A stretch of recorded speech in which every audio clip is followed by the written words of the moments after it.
اصلاح عقائد کے حوالے سے یہ دوسری ایپیسوڈ آپ کے سامنے رکھ رہے ہیں۔ عقیدے کے بارے میں تفصیل آپ کے سامنے رکھ لی تھی کہ عقیدہ کیا ہوتا ہے۔ آج عقیدے کی انواع وہ آپ کے سامنے رکھنی ہیں کچھ۔ دیکھیں، ہمارا نظریہ اس کی دو قسمیں ہوتی ہیں۔ کچھ نظریات ہمارے بنیادی نظریات ہوتے ہیں اور کچھ ہمارے نظریات ثانوی نظریات ہوتے ہیں۔ مثال سے میں آپ کو سمجھاتا ہوں کہ اپنی جان بچانا، یہ ہمارا ایک نظریہ پایا جاتا ہے نا پاکستان کے اندر، اور ملک بچانا یہ بھی ایک نظریہ پایا جاتا ہے۔ ہمارے ہاں ملک بچانا یہ پہلا بنیادی نظریہ ہے اور جان بچانا یہ ثانوی نظریہ ہے۔ ایسے ہی ہے نا ہمارے ہاں، یہی ہم یقین رکھتے ہیں نا۔ آپ دیکھیں، ٹینکوں کے آگے ہم لیٹ جاتے ہیں، کیوں لیٹتے ہیں؟ جان بچانا تو بنیادی نظریہ نہیں ہے نا۔ اس لحاظ سے بنیادی نظریہ ملک بچانا ہے۔ اسی طرح وہ راشد منہاس کو آپ نے دیکھا، اس نے اوپر سے نیچے اپنی جان تک قربان کر دی، اس لیے کہ ملک کو نقصان نہ پہنچے۔ تو اسی لحاظ سے یاد رکھ لیں، عقائد بھی کچھ بنیادی ہوتے ہیں اور کچھ ثانوی ہوتے ہیں۔ جب بنیادی عقائد کے اوپر کوئی حرف آ رہا ہو تو ثانوی عقائد کو قربان کر دیا جاتا ہے۔ یہ چیز آپ سمجھ لیں گے تو پھر آپ کے سارے عقائد درست ہو جائیں گے۔ تو سب سے پہلے میں آج آپ کے سامنے بنیادی عقائد رکھوں گا۔ وہ بنیادی عقائد صحیح بخاری کے اندر، صحیح مسلم کے اندر، حدیث کی کافی کتابوں کے اندر وہ حدیث موجود ہے کہ اللہ کے نبی صلی اللہ علیہ وسلم کے پاس جبرائیل علیہ السلام آئے اور انہوں نے آپ صلی اللہ علیہ وسلم سے سوال کیے۔ فرمایا اخبرنی عن الایمان، کہ مجھے ایمان کے بارے میں بتائیں۔ اور یہ ایمان وہی چیز میں آپ کو بتا رہا ہوں جو عقیدہ ہے، کہ مجھے ایمان کے بارے میں، عقیدے کے بارے میں بتائیں۔ تو اللہ کے نبی صلی اللہ علیہ وسلم نے جواب دیا کہ ان تؤمن باللہ وملائکتہ وکتبہ ورسلہ والیوم الآخر وان تؤمن بالقدر خیرہ وشرہ۔ تو اس کے بعد پھر اس نے کہا کہ ہاں صدقتا، کہ آپ نے صحیح کہا۔ اب یہ 6 چیزیں اللہ کے نبی صلی اللہ علیہ وسلم نے بیان کی ہیں۔ یہ ہیں وہ بنیادی عقائد جو اسلام کے ہیں۔ ان میں پہلا اللہ پہ ایمان لانا، آمنت باللہ و ملائکتی، ملائکہ پہ ایمان لانا، و کتبہ، کتابوں پہ ایمان لانا، و رسلہ، رسولوں پہ ایمان لانا، والیوم الآخر، اور آخرت پر ایمان لانا، اور اگلا آخری والقدر خیرہ وشرہ، اور تقدیر پر ایمان لانا۔ یہ 6 چیزیں اللہ کے نبی صلی اللہ علیہ وسلم نے ہمیں سکھائیں۔ اور صحابہ نے جب پوچھا نا تو فرمایا کہ جبرائیل آئے تھے، تمہیں دین، اسلام، ایمان، عقائد سکھانے آئے تھے۔ تو یہ 6 بنیادی عقائد آپ نے سمجھ لینے ہیں۔ یہ شریعت کی میں نے دلیل آپ کو بتا دی، میں آپ کو عقلی دلائل بھی تھوڑے سے مختصر بتا دوں، پھر انشاءاللہ اگلی ایپیسوڈز کے اندر ان 6 بنیادی عقائد کو علیحدہ علیحدہ تفصیل سے آپ کے سامنے رکھوں گا۔ لاجیکل دلیل آپ کے سامنے رکھوں کہ یہ 6 ہی بنیادی عقائد کیوں ہیں۔ دیکھیں، ہم عمل جب کرنے لگتے ہیں، کیونکہ یہ عقیدہ کا میں نے پچھلے ایپیسوڈ کے اندر بتایا تھا کہ عقیدے کا مقصد کیا ہوتا ہے؟ اعمال کو درست کرنا۔ ہمارے اعمال ہمیشہ نظریات، عقائد کے تابع ہوتے ہیں۔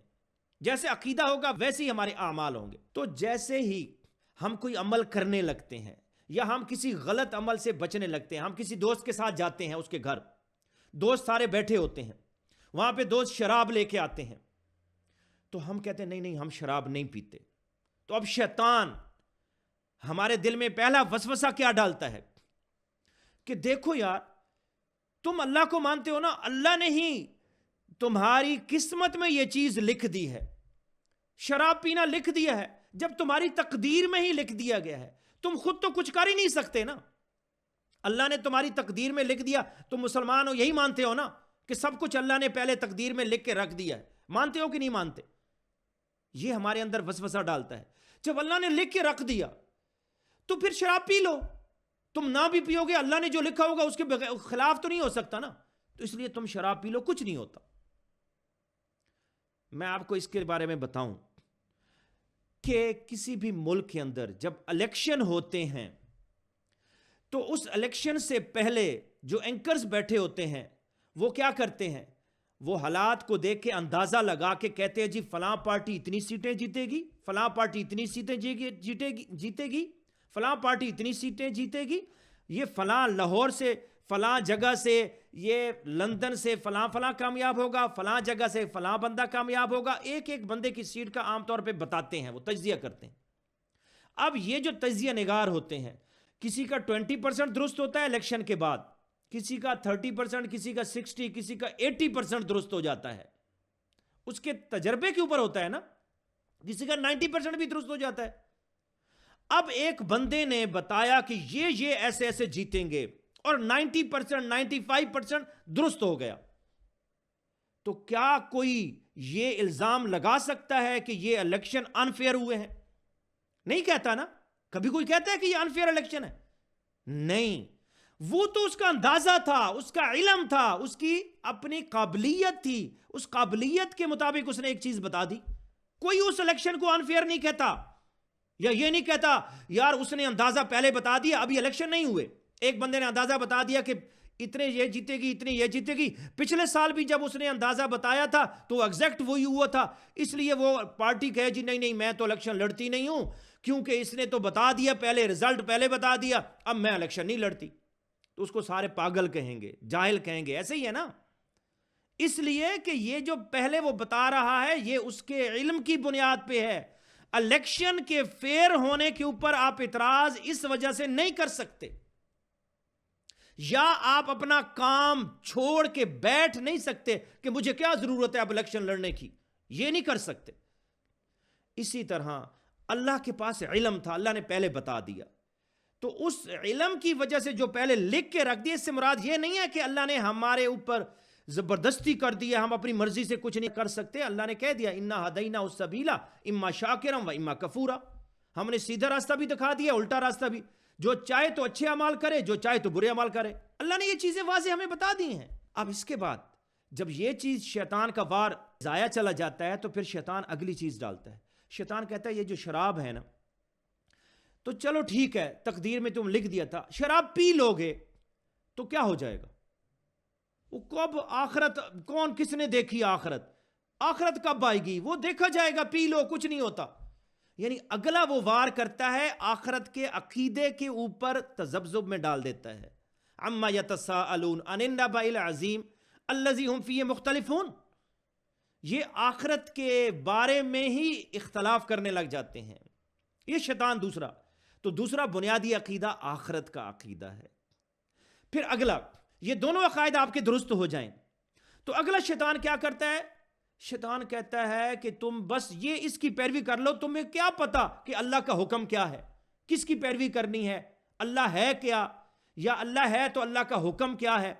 ان چیزوں کے لیے پھر ہمیں اللہ کے اوپر ایمان، یعنی اللہ کا عقیدہ، کتابوں کے اوپر ایمان، رسولوں کے اوپر ایمان، یہ تین چیزیں ہمیں کلیئر کرتی ہیں کہ اللہ ہے کیا، ہمیں کس کی اتباع کرنی ہے، اس کا حکم کیا ہے، اس کی کتابیں کیا ہیں، اس کے رسول کیا ہیں.